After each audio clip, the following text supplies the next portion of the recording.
Okay, we are live. Kindly excuse on Instagram.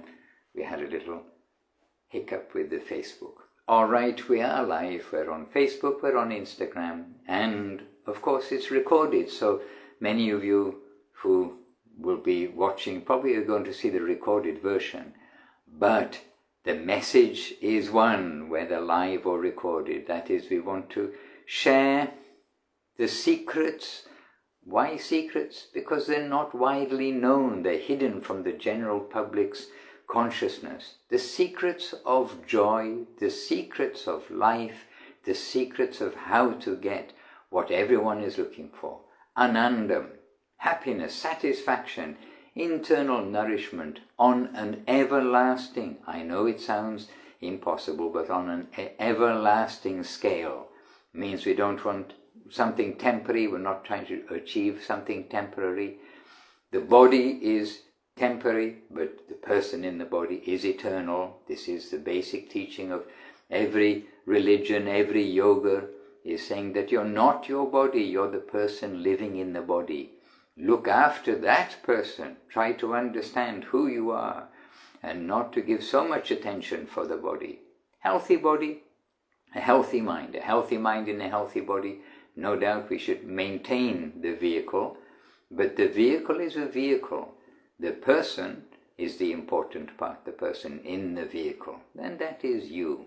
So the search for immortality and the search for joy, it has been going on a long, long time. And today we're going to share, as we always try to do, some words, some guidance, some affectionate guidance from our wonderful teachers. Our teachers of spiritual life who have their teachers, and the foundation is Sri Krishna, the speaker of Bhagavad Gita. The foundation is Sri Chaitanya Mahaprabhu, the distributor of the wealth of Krishna's love of Krishna, love for the Lord. So everyone searching for God, all the Vedas tell us that He, God, He is Krishna. He looks something like us, he's in the form of a human, as it were, but he is very sweet, charming, and the origin of everything, including the atom, and including the universe, and including all the amazing thinking power of those who are trying to exploit the atoms and exploit the universe in different ways. He is the origin of everything, and he is the origin especially of sweetness, beauty, charm, and love. He's who everyone takes shelter of in the time of difficulty. We're trying to take shelter. Dear Lord, please help us in this situation, that situation. That Lord, ultimately, the original form of the original Lord, Sri Krishna. So our wonderful masters, Srila Bhakti Rockok, Sridhar Dev Goswami Maharaj, founder Acharya of Sri Chaitanya Saraswat Math, and his inseparable servitor, Srila Bhakti Sundar Govinda Dev Goswami Maharaj, who has been revealing Srila Guru Maharaj since 1947 to the fortunate souls who come in contact with him. So today we're going to read an excerpt from Srila Guru Maharaj, Srila Sridhar Maharaj, helping us to understand the healthy attitude in this world to solve actually all of our problems. A bold statement, but with backing. Here is some backing for you.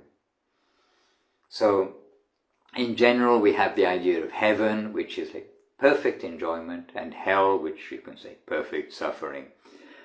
But in this context, this idea of heaven, like the ideal place to reside.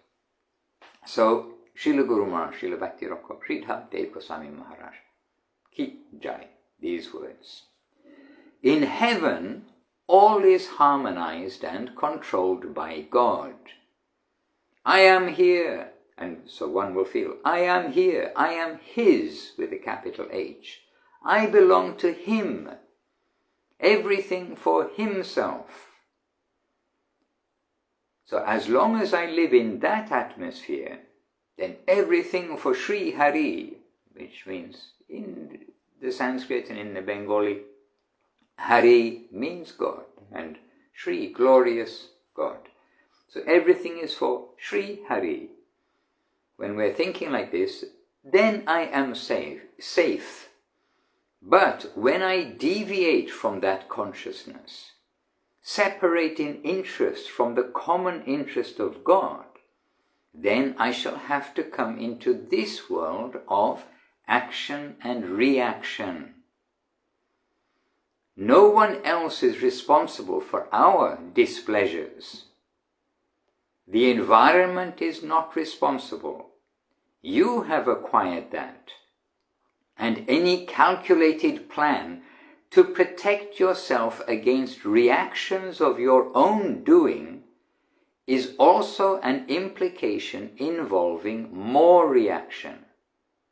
We think, or we try to clear ourselves of reaction because I've done something wrong, but that itself produces more reaction. Everything in this world, in another place, is described like a shadow that follows one. Exactly as we move, so there is a shadow.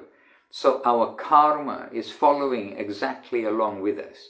So whatever we do, which is not God-centered, but which is for ourselves, trying to do something for me, it all has some reaction which is coming to us. So even any calculated plan to protect yourself against reactions of your own doing is also an implication involving more reaction. Now, Srila Guru Maharaj, if suddenly I find myself in the prison house, then who is responsible? There are so many culprits, so many deceitful persons, so many thieves in the prison house. If I find myself in the midst of them, then who is responsible? I have acquired that position. There is also heavenly association, but instead of that, we will think, why am I put in the prison house wherever I look, I see culprits? Why am I here? Why am I not with heavenly association? Who is responsible? Who? In this way, I am to try and understand that I am responsible for being there. First, there must be the diagnosis, then the treatment and the nursing. Nursing and treatment is good, but it must follow the diagnosis. And the diagnosis is, I am the culprit. And the medicines must be applied accordingly. A thorough cure and not a patch job is what will be advantageous. Then, the thorough wholesale treatment is like this. Then a famous verse, maybe made famous particularly by Srila Guru Maharaj, is Tateno kampang susamikshamano bunjana evatma kritang vipakam ridvag vapur bhir vidhadhan namaste jiveta yo mukti pade sa daya bhav.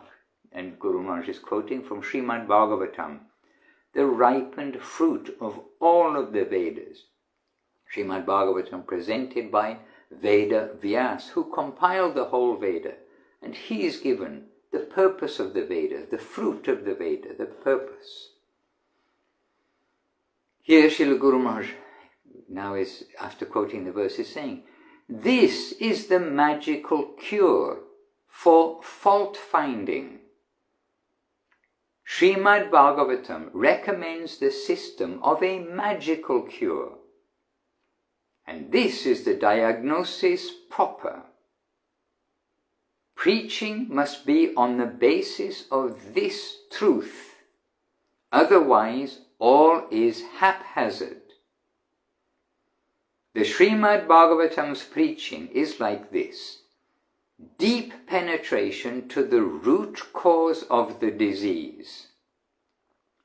Do the Vedas advocate a dreamless sleep induced by renunciation? That is not the conclusion accepted by Srimad Bhagavatam. The Srimad Bhagavatam has accepted the wholesome, organic life. It is unavoidable that we have to live with some particular paraphernalia. Complete retirement, entering into samadhi or dreamless sleep, is also not the conclusion of life. That is a temporary arrangement. But permanent adjustment must be for Him, capital H, for God. Everything is for Him. And the Srila Guru Maharaj then continues that we will think, I am for Him and not for myself. He is also holy, so accommodating and so good, and I am for Him, and that is my best prospect. My best prospect is with Him, the absolute good, the organic whole, and I cannot leave that. I cannot look after my separate goals. My goal must be part of the whole. Such adjustment is necessary. So if I am to live in a holy atmosphere, in an organic environment, then I shall always be cautious and careful to detect my own faults. Hare Krishna. So this is all within the theme of to see our own faults, and that others may have faults. That's because we are criminals to be in the association of those who are faulty. But we must try to find the good things in others, and we must try to find the faults in ourselves. This is all part of a very substantial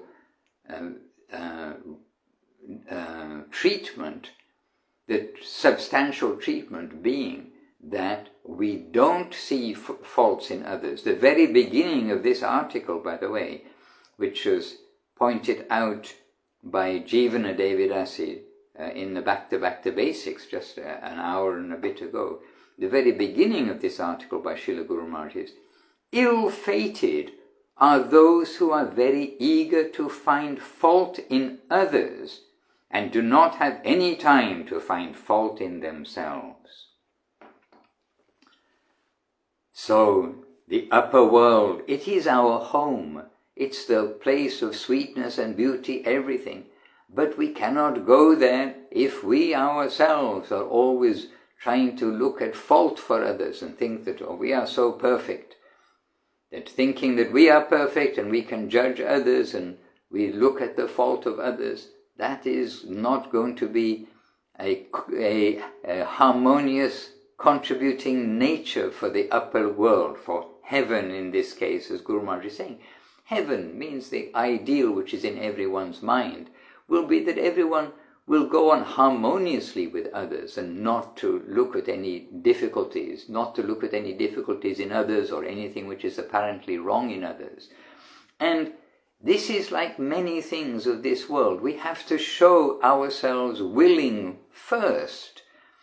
If we have a disease and the doctor gives some advice about diet and about whatever it may be, diet, exercise, medicine, etc., then we have to show willing. We have to show willing that now we are going to practice. We are going to take that diet. We're going to limit what we eat. The mind may go for this, but when our intelligence says, oh no, I've been advised by He who knows what is good for me, that it is not good to take this, it will give me bad reaction, I won't get cured, then the intelligence will tell the mind, don't do that, don't take that food. So, in a similar way, then when we've got the good doctor who's diagnosed the source of all of our displeasure, all of our unhappiness, what is the source of that? That's being diagnosed. And now we are being given the medicine and the diet and the exercise. We're being given the directions of how to take out from the root the source of our problems. Then we need to begin now. As soon as we've got some good advice from the doctor, we should put it into practice and not think that, okay, next month, next year, then I'll start to get cured. Because then we find what? It becomes more chronic. Instead of getting better, then our situation becomes more chronic. So There is urgency in our necessity to try to put into practice what is being guided to us. And this verse, which really daily, multiple times in a day, Srila Gurudev, Srila Govinda Maharaj would quote, of Trinad api sunichena taroreva sahishnuna amanina manadena kirtanya sadaharihi. This verse, which is telling that we need to be more humble than a blade of grass, more tolerant than a tree, give honor to everyone without wanting honor for ourselves. This way we were able to chant the holy name of the Lord constantly. And Srila Guru Maharaj points out, in this way we will be brought into higher association with humility, with tolerance, giving honor to others without wanting honor for oneself will automatically bring us into higher association. Otherwise, unfortunately, if we are in the dishonoring others, looking for faults in others, we are not humble, we are not tolerant, then we have to stay within that area of the analogy of the prison house, where we are putting ourselves at the center, looking for our own separate interest. But God's interest, Krishna's interest, is we be humble, tolerant, give honor to others, and not want honor for ourselves. Not only not want honor for ourselves, but we look at our own faults and try to correct them. So with that attitude, we're brought into higher association, and that is by the grace of the Lord. The Lord wants us to come to Him, and it's through association that we will get the opportunity to come to Him, to come back to the family. No family likes to see one of the siblings or one of the children go out into the world and just be a madman, picking up pieces of paper in the street. In the West you may not see so much. Well, some places we do see quite a bit of madness of people collecting paper in the streets, but in many countries, then it's not visible. The madmen get put into some home, some asylum, something like that. But in India and many parts of the world, we see someone a little mad and he's just picking up bits of paper, thinking it's a very important duty, but really he's lost his direction in life. He doesn't have proper guidance, and he's forgotten about his home. We are being reminded about our home by the scriptures and by the sadhus. The scriptures have come from the sadhus. The sadhus means the saintly persons, the genuinely saintly persons, not the hypocritical saying one thing, doing another, but those who are genuinely searching for the upper world. The scriptures have come from them, and not only those searching for the upper world, but those who've come from the upper world as the agents, the ambassadors of the Lord. They've come and given guidance. That guidance has come into the form of scripture, and as we're reading today, they are giving a very good diagnosis of our circumstances and the very good medicine to get out of this diseased condition. And one key to this is, let us not be ill-fated and see the faults in others. Instead, take the time to see the faults in ourselves and follow this direction of tateno kampang susumikshamano given there, to see that the environment is earned by my own activity, and therefore now I have to come out of this environment by understanding that the Lord is at the center of everything. I must adjust to the environment to catch how I must improve myself. And one key element, a key element, is this element not to see faults in others, but to see faults in ourselves and adjust those, try to correct those, so that we can indeed come within the description that Mahaprabhu gives for successfully chanting the holy name constantly, which is to be humble, tolerant, give honor to others, and not want honor for ourselves.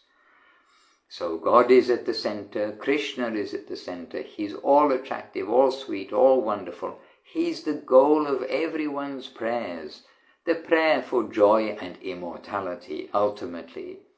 Within baby steps, we're trying to get relief of this suffering and that suffering. But the root cause of the problem is that we are not putting the Lord at the center all the while. And where they are putting him at the center all the while, that is, quote, heaven in this case, but that's Goloka Vrindavan, the land of spontaneous, automatic, affectionate dedication for Krishna, for God, for reality, the beautiful. And that is taking place within a large society in so many ways. And that includes the tree thing. All right, so dear devotees, we're trying to always share, and we're also trying to remind ourselves at the same time, so that each of us, we can benefit. One beauty of Krishna consciousness is actually everyone benefits. If a plant is producing a flower and you pick the flower and offer that to Krishna, the plant is getting benefit. The person who planted the plant, who owns that plant, is getting benefit. You are getting benefit by taking the flower and offering to Krishna. And who then is seeing that prasadam or smelling the fragrance of that prasadam, that mercy of the Lord after it's been offered, they are getting benefit. So instead of being a cycle of exploitation, it's a cycle of dedication. So let us be devotees, dedicated devotees. Let us try our best and follow the best advices which is coming from the best people, the truly honest persons who are trying to share the path to our greatest fortune, the message of Gauranga, of Chaitanya Mahaprabhu, the path of devotion, of harmonious dealings with the environment, of chanting the holy name constantly and serving the devotees. This is the devotional practice. All right, dear devotees, dear sincere seekers, may you all have a successful few days until we meet again, a successful week in devotional service. Let us practice and let us try to chant constantly within ourselves the holy name, 25 hours a day, with humility, tolerance and giving honor to others. Jai Srila Gurudev ki Jai, Jai Srila Guru Maharaj ki Jai, Jai Srila Prabhupada ki Jai, and Jai our grandfather Guru, Bhagavan Srila Bhakti Siddhanta Saraswati Thakur ki Jai, Sri Rupa Nuga Guru Vaga ki Jai, and Sri Chaitanya Saraswat Mat of Srila Guru Maharaj and Srila Gurudev ki Jai. Nitai Gaur Premanandi, Hari Hari Bol. Shri Krishna Chaitanya Prabhu Nityananda, Shri Advaita Gadadhara, Shri Vas Adi, Shri Gaura Bhakta Vrinda.